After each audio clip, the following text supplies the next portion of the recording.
김광수의 경제데이트 60회 2부를 시작합니다. 안녕하세요. 저는 길경식입니다. 네, 안녕하세요. 서성민입니다. 네, 김광수입니다.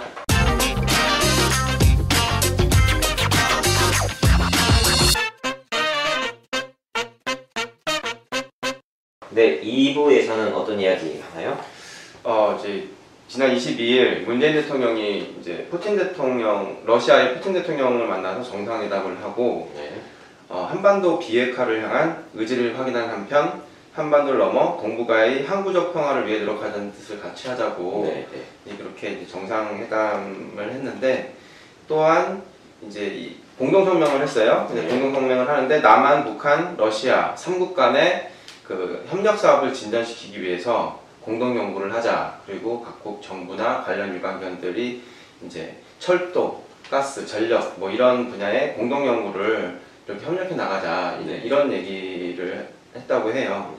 그래서 이제 이 회담에 앞서서 문재인 대통령이 뭐 이제 한국, 러시아 비즈니스 포럼에도 참석을 해가지고 기조연설을 하는 가운데, 이제 2020년이 되면 이제 러시아하고 한국하고 수교가 30년이 되는데, 그때 이제 교역액도 더 늘리고 이제 인적 교류도 뭐 100만 명 이상씩 하자. 이런 한국과 러시아의 경제 협력을 더 강화해 나가자. 이런 연설을 하고 이제 어제 문재인 대통령이 귀국을 하셨습니다. 그 이제 한러 정상회담을 했다는 거죠 지금. 네, 22일이요. 그러니까 이게 모양이 아까 이제 일부에서 그 북중 정상회담을 했잖아요. 네. 북한의 김정은 위원장은 시진핑 주석 만나러 가고, 남한의 문재인 대통령은 이제 푸틴 만나러 가고, 두 개 동시에 갔죠 사실. 네. 거의 그러네요. 동시에 갔죠. 이렇게 농담이긴 하지만 짜고시는 둘이 짜고시. 농담이긴 하죠. 농담이죠. 근데 어쨌든 갔는데, 일단 이제 이제 한일 정상회담 가서 간 목적이 이제 뭐 한반도 비핵화라는 이제 안보적인 문제하고 뭐 경제 협력 뭐 두 가지였겠죠. 거의 쇼맨십이죠. 세리머니에 가깝죠. 세리머니. 근데 그런 게 좀 필요하지 않나요? 쇼가 항상 대외적으로도 그렇고 주는 메시지도 그렇고. 한일 정상회담에 대해서 그게 쇼맨십이라고 할 때는 누구한테 보여주는 쇼맨십이냐 이거예요. 누구한테 보여주는 쇼맨십? 미국인가요? 미국이고 한일 정상회담 누구 관심 갔나요? 언론이 보도도 내가 별로 보지도 못했는데. 저는 그냥 월드컵 보러 간 줄 알았어요 사실. 한국 국민에 대해서 한국 국민들한테 그냥 쇼맨십이죠. 그러니까 그게 좀 필요한 것 같아요. 아니 저기 뭐 그런 거 누구 행정관인가 뭔가 있잖아요. 포장하는데. 그런 거. 상편민 씨. 그런 것에 가까운 거죠. 북한 비핵화와 관련해서 러시아가 뭐 관심을 가져요. 지금 자기도 지금 테이블에 못 앉고 있는데 이미 이제 아웃사이더나 마찬가지로 안보면에 있어서 네. 북한의 비핵화 관련해서는 일단은 뭐 모양새를 갖추는 그냥 형식적인 푸틴 대통령을 만난다라는 게 실질적으로는 지금 북미 정상회담, 남북 정상회담이나 북중 정상회담이라든지 이런 거 다 뭐 봤을 때 실질적으로 중국 시진핑 주석마저도 지금 북한에 대해서 지금 영향력을 잃고 있는 상황인데, 더더군다나 저기 만 킬로 떨어졌나요? 모스크바요? 떨어진데 멀리 있고 그거는 거의 유럽이라고 자기는 유럽이라고 생각하죠. 자기는 유럽이라고 생각을 하죠. 그 예전에 육자회담 때도 거의 러시아는 들러리였죠. 모양새만 갖추는 들러리였죠. 근데 어떻게 보면 어쨌든 그 전통적 이해관계잖아요. 그리고 현재 지금 현실적으로 러시아가 무슨 이렇게 북한에 관심을 가질 정도의 지금 여력이 없죠. 지금 러시아도 경제 제재를 받고 있고, 그래서 경제적으로 어렵고, 러시아의 지금 GDP가 한국하고 이제 똑같아졌어요. 경제 제재를 받아서 인구는 1억 2천만 명 정도 되고, 경제 제재 받기 전에는 한 2조 한 2천억 달러가 얼마 그 글로벌 경제 이슈에서 러시아 경제 분석했었죠. 2조 2천억 달러, 2천억 달러가 한국이 한 1조 5천억, 6천억, 5천억 됐는데 한국보다 컸는데 지금 2014년에 우크라이나 침공하면서부터 이제 경제 제재를 받아가지고 지금 2018년이니까 몇 년 됐습니까? 4년 16, 17? 만 5년? 이제 거의 4년. 거의 만 4년 만에 2조 한 1천억 달러, 2천억 달러 된 GDP가 쪼그라들었네요. 1조 5천억 달러로 쪼그라들어 버렸죠 지금. 네. 그러니까 지금 러시아 경제는 지금 후퇴하고 있죠. 근데도 그 푸틴 대통령 인기가 여전히 유지가 되는 것 러시아 같아요. 국민들이 네. 그 강압 정치에 이미 순응해버린 것 같아요. 근데 그때 글로벌 경제 이슈 그 내용을 보니까 사실 푸틴 대통령이 독재자이긴 하지만 정권을 잡은 이후에 뭐 푸틴이 잘해서인지 아닌지는 모르겠지만 경제가 굉장히 빠르게 성장하고 인구도 굉장히 많이 늘고 활기를 찾은 그런 모습인 것 같더라고요. 그러니까 그 뭐라 해야 되나 칭찬받을 때 떠나라. 그때 딱 그 떠났어야 되는데 이게 이제 이영구 집권을 하겠다라고 하니까 네. 무리수를 계속 틀 수밖에 없는 거예요. 국내적으로도 저항 세력에 부딪히고. 네. 근데 워낙 이제 그 볼시비크 혁명 이후로 폭력에 의해서 국민들을 이렇게 탄압을 해왔기 때문에 전국에 KGB라든지 뭐라든지 그냥 경찰이라든지 이런 거에서 국민들을 탄압을 해왔고 그건 이제 100년 가까이 그런 그 폭력 정치, 탄압 정치에 러시아 국민들이 익숙해져 버린 건가요? 예, 그러니까 이제 순종을 해버리는 것 같아요. 그다음에 이게 혼란스러운 것이 더 힘들어.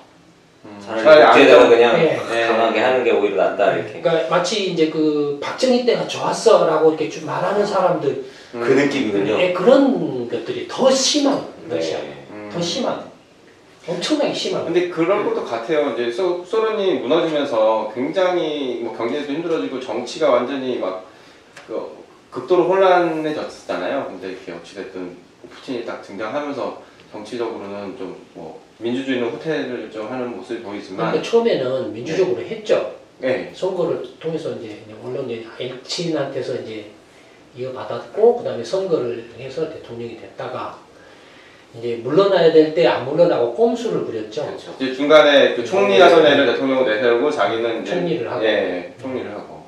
그다음에 이제 또 나오고. 또 자기가 대통령이 하고 이런 식으로 해서 꼼수를 부린 거죠. 그러니까 가서 한러 정상회담 한다라고 했을 때 외신 보도에서 제가 거의 보지를 못했어요. 네.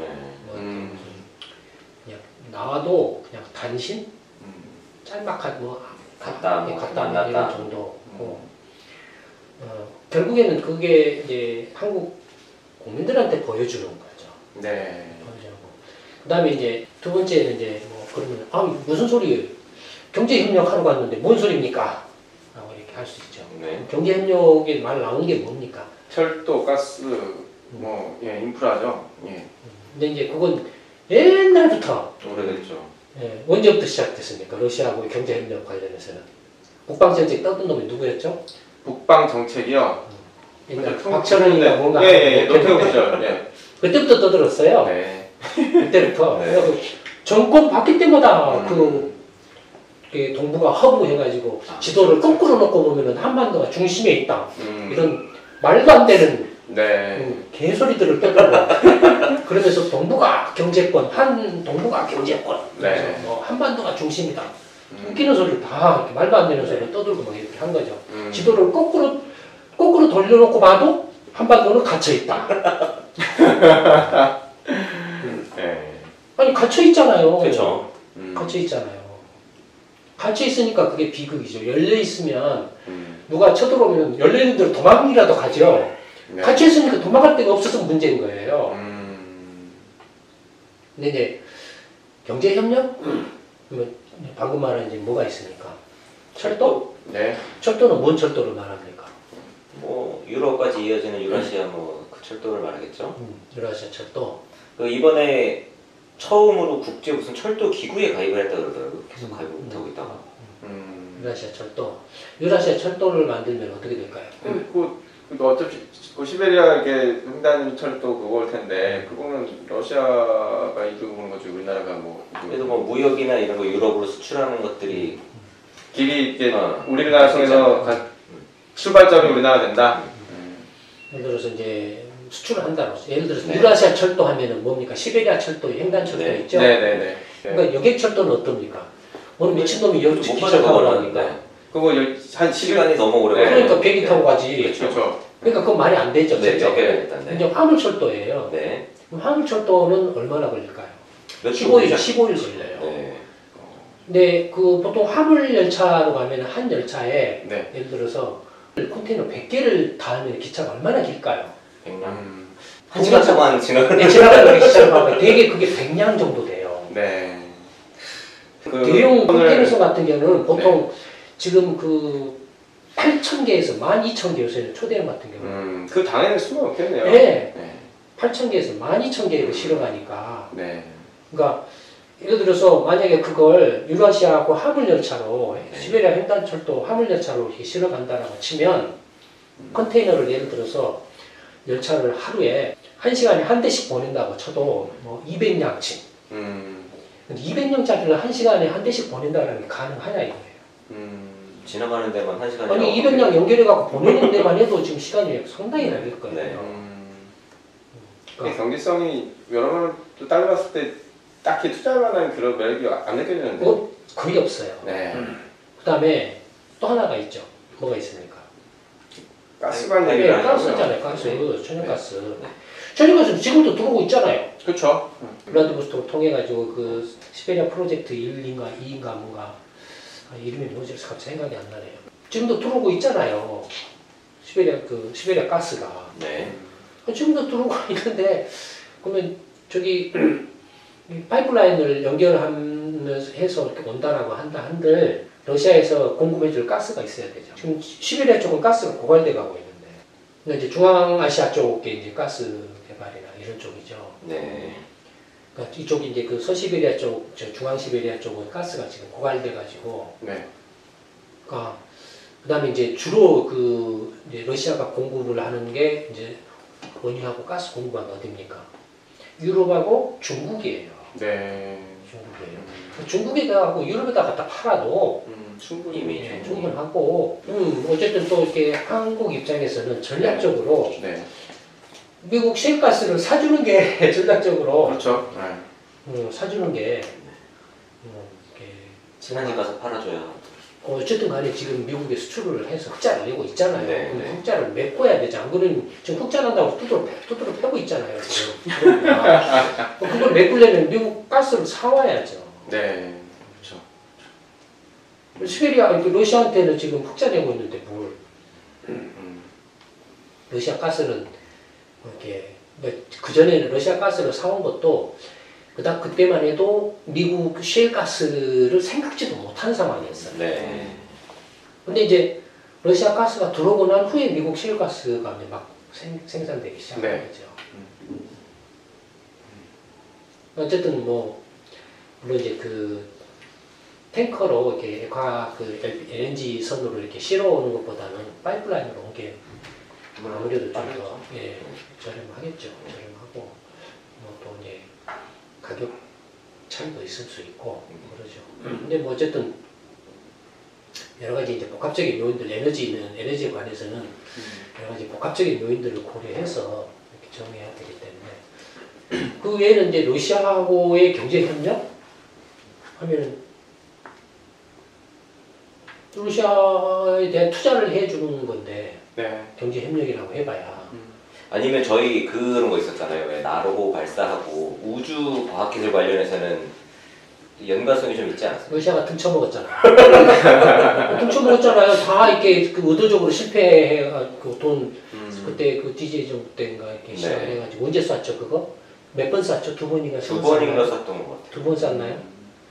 두 번인가 쏴가지고 다 실패했잖아요. 한 번 쏠 때는 다 그때 4,000원인가 얼마가 날라갔죠.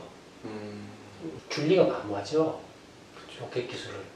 일본도 그 H2 로켓을 몇십 년을 걸쳐서 독자적으로 개발한 거잖아요. 네. 그것도 기술 좀 얻으려고 뭐 했는지 아세요, 일본이? 러시아에 그 우주 비행사를 보냈잖아요. 네. 몇 명을 보냈잖아요. 그래서 우리 한국도 우주 비행사 누구 러시아 한 명 이소준 여자. 갔잖아요. 네. 일본도 여러 명 그 러시아 우주선 타고 우주정거장 가가지고 했잖아요. 네. 그래서 어떻게든지 그 로켓 기술을 좀 얻으려고. 네네네. 근데 결국에는 못 얻고 독자적으로 개발해서 실패를 여러 번 했죠. H2 로켓 발사 시험 실패를 여러 번 했다가 결국 천신만고 그때 성공을 한 거죠. 근데 성공을 딱 하고 나니까 누가 나왔습니까? 중국이요? 뭐 저기 일론 머스크가 스페이스X 예. 그렇게 회수를 하는 로켓을 만들어 버리니까 로켓 발사 비용이 10분의 1로 뚝 떨어져 버려. 일본은 이제 미국 나사가 발사하는 로켓의 3분의 1 가격으로 H2 로켓을 쏴 올릴 수 있다라고 뻥뻥 쳤는데 10분의 가격으로 러시아는 5분의 1 가격으로 쏠 수 있고 일본은 3분의 1 가격으로 쏠 수 있고 인도는 뭐 우리는 심하게 말하면 만단을 다 줄게 심하게 말하면 그럴 정도로 싸게 쏴준 거예요. 인도는. 근데 어쨌든 그 스페이스X가 딱 나와가지고 10분의 1 가격 쿵쿵 쏴 올리니까 이거 팔 데가 없어요. 이게 또 이제 이러지도 못하고 저러지도 네. 못하고 우리도 이제 그러면은 그 스페이스 X와 같은 회수할 수 있는 기술을 또 개발하겠다. 네. 라고 또 이렇게 하고 있죠. 근데 사실은 우리가 웃을 일은 아니죠. 우리나라 그 뭐 근처도 못 가잖아요. 그렇죠. 근처도 못 가고 있죠. 그러니까 어쨌든 그 로켓 우주 관련해서는 경제가 이제 미국과 격차가 많이 벌어졌어요. 러시아고요. 왜냐면은 경제가 찌그러지니까 우주 어떤 예산 탐험할 수 있는 자체가 그냥 거의 여력이 없어져 버린 거예요. 네. 거의 이제 지금은 우주는 미국 동무대가 되다시피 하고 있죠. 민간 부분 같은 거 거의 미국 업체들이죠. 그렇죠. 동무대가 되다시피 하고 있고, 뭐 그게 이제 뭐 미국하고 낑겨가지고 이제 그 이제 유럽 우주항공국이나 이사라든지 캐나다 한국 우주항공이나 이렇게 하고 있는데 낑겨서 이렇게 하고 있지만 거의 이제 우주 개발도 이제 그 나사 중심의 개발에서 민간 중심으로 이제 무게 중심이 옮겨가고 있는 네. 겁니다. 네. 다만 이제 과학적인 탐험이나 정말로 이제 민간이 하기 힘든 그런 것만 여전히 이제 나사가 예를 들어서 이제 허블 망원경이라든지 지금 이제 뭡니까 그 뭡니까 그 또 그 적외선 망원경 쏘는 거 있죠. 지금 이제 지구에서 한 40만 킬로미터가 몇십만 킬로미터 툭 떨어진 데다가 달을 지나서 이렇게 한참 지나서 이렇게 쏴 올려가지고 하는 게 있죠. 적외선 망원경 쏴서 이제 그래서 러시아하고 간에는 사실 경제 협력을 한다고 해도 현실적으로 한국이 러시아에 가서 투자를 하는 것이 주가 되고 만약에 한다면 투자를 하는 게 주가 되고 그런데 투자를 할 수 있는 분야나 여지는 지금 이제 거의 많지가 않아요. 왜냐하면 투자를 한다면 거의 유럽 국가들이에요. 러시아 투자라고 말하면 거기에 이제 지금 투자해서 들어간 데가 현대차 정도, 그렇죠. 삼성전자, 생산 공장들, 연구소, 기술개발 관련한 연구소 뭐 이런 정도지. 모르죠. 앞으로 또 이제 러시아 상황이 좀 바뀐다는 면 모를까. 지금의 푸틴 체제 하에서는 상당히 좀 힘들지 않을까 싶어요. 그 다음에 어쨌든 러시아 경제가 활발해져야 뭔가 건덕지라도 생기지. 지금 경제 제재를 받아가지고 지금 불과 한 4, 5년 만에 러시아 GDP가 한 5분의 1 정도 쪼그라들었나요? 그렇게 경제 역성장하면은 뭐 민심이 크게 동요할 만도 할 텐데. 그러니까 이제 그 러시아는 말했잖아요. 그 그레고리 뉴스도 다 차라는 게 있다고. 그러니까 주말 농장을 다 가지고 있다. 그래서 먹고 사는 생필품, 특히 식량과 관련해서는 자급자족, 이제 어려운 것들을 여러 번 겪다 보니까 그런 것들에 대한 대비가 돼 있어서 다 주말 농장에서 기본적으로 좀 자기들 이렇게 먹고 살 수 있는 비상식량 같은 것을 이제 생산해서 자급자족할 수 있는 기반이 되어 있다고. 에너지도 풍부하니까. 러시아 GDP 통계를 보면 그 GDP 통계 그 항목 안에 그거 다 잡아 있어요. 아 진짜? 그 정도로 크고. 가족용 농장 항목이 있어요. 우리나라 주말 농장 이런 수준이 아니에요, 그래요. 택도 없어요. 그러니까 뭐 불편하죠, 그런데. 그렇죠. 엄청 이제 사용할 게 이제 그 이른바 이제 그 어떤 지금의 이제 정보통신 시대에 어떤 그 이런 걸 할까 이런 것을 내는 또 일반 도로 인프라라든지 생활 인프라라든지 저체리라든지 여러 가지 어떤 것들은 불편하죠. 그때 소장님이 글로벌 경제 이슈에서 어떤 이야기를 쓰셨냐면 러시아 경제가 이제 뭐 1차 산업 중심에서 2차로 넘어가고 3차로 넘어가야 되는데 이렇게 경제 제재를 받아서 경제가 쪼그라들면 인프라도 낡아지고 기술에 대한 투자가 안 되니까 산업 구조 자체가 그냥 어그러져 버린다. 그래서 실질적으로 경제가 줄어드는 것 외에 경제 구조 자체에 심각한 훼손을 받게 된다. 그렇죠. 그 말씀하시는 게 네. 정말 네, 그것도 굉장히 이제 크고 네. 또 하나는 그 엘친이 이제 집권했을 때 그 이른바 러시아 재벌 올리가르히 네. 러시아 재벌들이 굉장히 그 반응을 했어요. 근데 이제 이런 재벌이 이제 어떤 그 혼란기에서 이렇게 이제 그러니까 이제 국유 기업이나 국영 기업들을 이제 불화를 받아가지고 엘친과 이제 정권과 유착해서 네. 불화를 받아가지고 이제 거대 민간 기업으로 탈바꿈을 하는 거예요. 네. 이권을 받고 독점적인 어떤 이권을 얻어가지고 올리가르히 재벌 그룹으로 급성장을 한 그런 민간 이제 재벌들이 많이 생겨났죠. 네. 그런데 그게 이제 초기 단계에서 경제 성장 초기 단계에서는 어떻게 보면은 불가피한 필요악일 수도 있어요. 성장을 위해서요. 네. 불가피한 필요악일 수도 있어요. 나중에 이제 그 재벌 개혁을 하면 되는 거예요. 네, 네. 근데 푸틴이 집권을 하고 나서 어떻게 했냐면은 이 민간 재벌들을 다 때려잡았어요. 거의 다 때려잡았어요. 네. 심지어는 도망간 놈까지 이렇게 끝까지 쫓아가가지고 외국으로 도망간 놈까지 끝까지 쫓아가지고 죽일 정도로 다 때려잡았어요.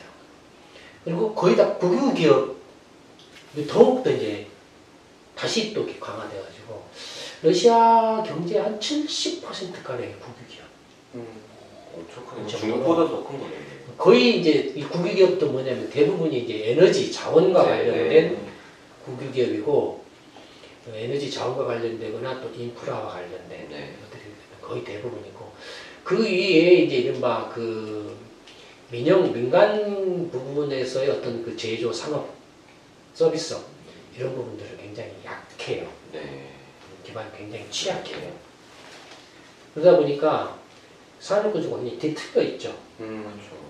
뒤틀려 있죠. 그 에너지 관련한 자원 관련한 기술은 나름대로 축적이 되어 있는데 그 외에는 자동차 같은 경우는 거의 지금 러시아 국산 자동차가 있는데 있어요? 있죠. 한 번도 못 들어봐서 없는 줄 알았네요, 러시아는. 있는데 거의 수입 자동차. 그렇죠. 수입 자동차 가지고 국산 자동차가 민영화되면서 나름대로 이제 기술 개발하고 뭐다 하고 뭐 애국심 뭐 고치하고 뭐 하고 한다 해서 시장 점유율이 한때 한 40% 넘게 늘어났다가 이제 굉장히 품질이 안 좋아요. 품질이 안 좋고 싸요. 근데 싸요 값이. 근데 로켓을 만드는 나라에서 자동차를 이렇게 또 못 만드는 게 좀. 근데 달라요. 기술의 성격이나 종류가 달라요. 달라요. 그러니까 상업용 제조 기술은 굉장히 뒤쳐져 있죠. 경공업이라든지 이런데 그 첨단 제조업이라든지 이런 것들은 러시아가 반도체 만드는 거 들어봤어요? 아니요. 반도체 기업 있는 거 들어봤어요? 그럴 정도예요. 그러니까 근데 그 반도체 관련 또 엔지니어라 그 기술력은 또 대단해요. 삼성전자 기술연구소가 러시아에 있어요. 근데 이쪽에 다섯 개 지역에 연구소가 있는데 그 중에 하나가 러시아예요. 기초과학 측면에서는 굉장히 발명기술이나 그렇게 나라가 잘 안 돌아가도 어떻게 기초 분야는 그렇게 강국이지. 그러니까 수학, 물리학 천재들이 그냥 쏟아진 러시아. 수학, 물리학, 인문학 이런 쪽은 정말 대문호들이라든지 그렇죠. 또 예술, 뭐 발레라든지 뭐 이런 것도 귀향하게 하는 러시아. 왜냐면 러시아가 추운 나라잖아요. 지배자 겨울철에 이거 어떤 실내에서 뭔가 하는 것들이 많이 발달돼 있어요. 그러겠네요. 그러니까 딴 얘기인데 K-팝의 그 커버 댄스도 러시아의 여자애들이 엄청나게 많아요. 선은 진짜 예쁘겠네. 이게 뭐 쫙쫙 개조하니까. 끝내줘요. 어떻게 이 K-팝 아이돌 가수도 더 잘 춰요. 원래 그 발레라든지 이런 거 그런 이렇게 교육을 많이 받기 때문에 어렸을 때부터 교육을 받기 때문에 소양을 이미 가지고 있는 거예요. 네, 잘 쳐요. 멋있죠. 더 잘 쳐요. 근데 간지가 팍팍 나요. 팍팍 나요. 굉장히 많아요. 근데 뭐냐면 겨울이 추우니까 실내에서 모여가지고 네. 그런 것들을 많이. 그럴 것 같네요. 진짜. 예. 근데 러시아의 젊은 애들이 할 일이 뭐가 있어요? 무슨 인터넷이 뭐 널리 보급이 돼 있어요. 그렇다고 러시아 게임 엄청 잘하는데. 게임방이 혹시 또 집단으로 모스크바 대도시 지역에나 있지. 네. 좀 이제 다른 이렇게 중소도시로 가면 그렇죠. 그러겠네요. 형편없죠. 워낙 그 흩어져 전략상- 있고. 네, 그러니까 러시아나 중국은 사실 이런 말하면 안 되는데 나라가 너무 커요. 이게 문제예요. 오히려 비효율적인 거네요. 그러니까 역사가 그랬잖아요. 쪼개지고 합쳐지고 쪼개지고 네, 합쳐지고 네, 그랬잖아요. 네. 그러니까 나라가 합쳐질 때는 어떤 때였습니까? 강할 때. 독재력이 굉장히 강할 때죠. 네. 나라가 합쳐질 때는. 네. 그런데 지금 이제 민주주의 이런 이야기를 하면 러시아도 민주주의, 중국도 민주주의를 이야기를 하면 어떻게 됩니까? 결과적으로 뭐 자치정부 나오고 나라가 자치권 쪼개지겠죠. 쪼개질 네. 가능성이 높아진다는 거죠. 미국도 사실 커요. 큰 나라는 좀 문제예요. 브라질이나 네. 아르헨티나. 캐나다는 나라가 너무 큰 인구가 너무 적고 캐나다는 아직 이제 나라가 인구가 적으니까 아직 2천만, 3천만 정도. 다툼의 소지나 갈등의 소지가 있는데 미국은 벌써 나라도 크고 인구도 많고 많죠. 그냥 갈등의 소지가 크죠. 네. 브라질 역시 나라가 크고 인구가 많으니까 그렇죠. 갈등 이제 민주주의 하니까 이제 갈등이 일어나잖아요. 네. 그 전에는 어땠습니까? 극우 세력이 뭐 친미다 뭐다 하면서 그냥 완전히 그냥 부패를 뭐네 하면서 해먹었잖아요. 네. 그러니까 나라가 큰 나라이면은 조금 민주주의 체제 하에서는 시장 경제가 발전하기가 좀 어려워요. 그러니까 민주주의가 발전 안 하면 시장 경제도 거기에 비해서 발전하기 힘들어요. 네. 두 개 맞물려가 들어가는 거기 때문에. 그러니까 예를 문재인 대통령이 가서 뭐 한일 정상회담 했다라고 한들 푸틴 입장에서는 그 월드컵 축구 하는데 아무도 안 왔다 이거예요. 쪽팔린데 그나마 월드컵 기간 중에 그나마 모양새 있는 대통령이 한 명 찾아갔다 라고 해서 그걸로 조금 월드컵 경기 좀 체면 세우고 둘 다 형식적으로 세레머니 한 거죠. 현실적으로 경제협력을 한다는 이야기는 먼 이야기고 접점이 너무 없네요. 예, 그 서로 이렇게 그 경제협력을 할 수 있는 여건이나 이런 것들이 아직은 안 돼 있다라고 봐야 되죠. 서로 당장 한다고 해도 얻을 수 있는 게. 뭐 천연가스 들어오는 거야. 파이프라인 설치해서 들어오나. 이미 저기 블라스트보스트까지 파이프라인이 다 깔려 있어요. 저쪽까지 섬까지 파이프라인 깔려 있어요. 그러니까 거기서 살짝 배로 실어오나, 어차피 그 양 가져오는 건 정해져 있어요. 가져온다 한들. 그 한일 정상회담하고 이렇게 북중 정상회담 했는데 뭐 둘이 짜고 쳤다라고 이렇게 보기는 힘들지만 양쪽 다 가서 이제 그 좀 세레머니 대내외적으로 대내외적으로 세레머니 했는데 이제 김정은 위원장은 대내외적으로 세레머니 했지만 문재인 대통령은 거의 대내적인 세레머니에 가깝죠. 그다음에 이제 뭐 어쨌든 비핵화와 관련해서 전체 그 한반도의 주변 강국들을 한 번씩 만나서 이야기를 한다라는 그런 의미 정도죠. 그런 의미 정도고 그 외에 뭐 특별히 그래서 막 이렇게 중대하거나 중요하거나 뭐 이런 그런 이야기는 아닙니다. 이 정도로 할까요? 네.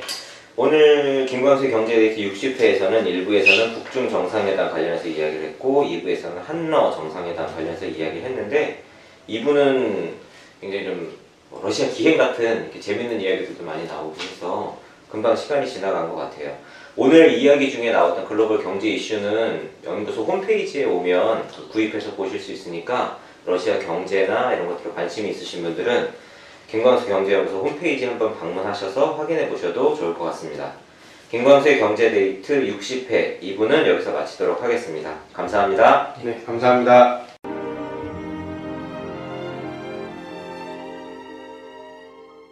이순신 프로젝트 정책 아카데미는 평범한 직장인, 가정주부, 자영업자, 전문직 종사자, 교수, 대학생 등 다양한 분들이 함께하고 있습니다.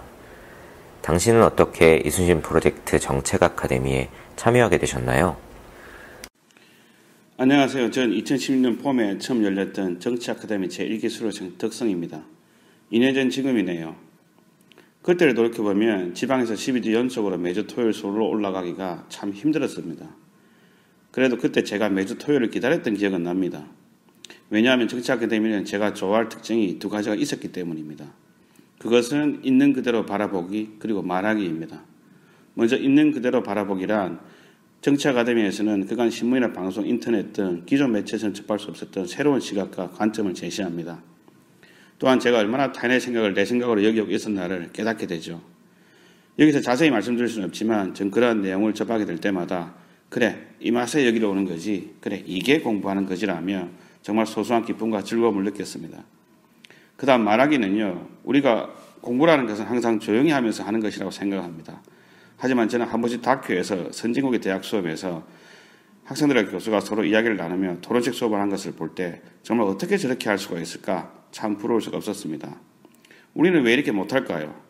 아마도 우린 주의식 교육을 해서 그럴 것이다라고 치부하기 쉽지만 사실 제 생각에는 우리는 말을 해서 틀리는 것에 대해 굉장한 두려움과 공포가 있는 것 같습니다. 제가 정치 아카데미에서 토론식 수업을 해봤다는 것은 정말 소중한 경험이었습니다. 마지막으로 이순신 프로젝트와 정치 아카데미 수료생 저희는 여야를 가리지 않고 잘못된 정책을 비판합니다. 좌우 이념에 치우치지 않으시고 보수와 진보 프레임이 갇히지 않으신 분, 그리고 구세주 같은 인물이 나타나 우리나라를 잘 살게 해줄 거라는 그런 시대착오적인 인물론에 이젠 더 이상 빠지지 않으신 분들께서는 한번 정치 아카데미 참가해 보세요. 선뜻 망설여지신다면 관심 있는 주제에 대해 청강도 가능합니다. 사람이 행복을 느끼는 것에는 많은 것들이 있겠지만 생각지도 못한 것을 알게 되고 공부하게 되어 스스로 자신이 성장하고 있다는 것을 느끼는 것도 인생에 있어서 행복한 순간 중에 하나이지 않겠습니까? 감사합니다.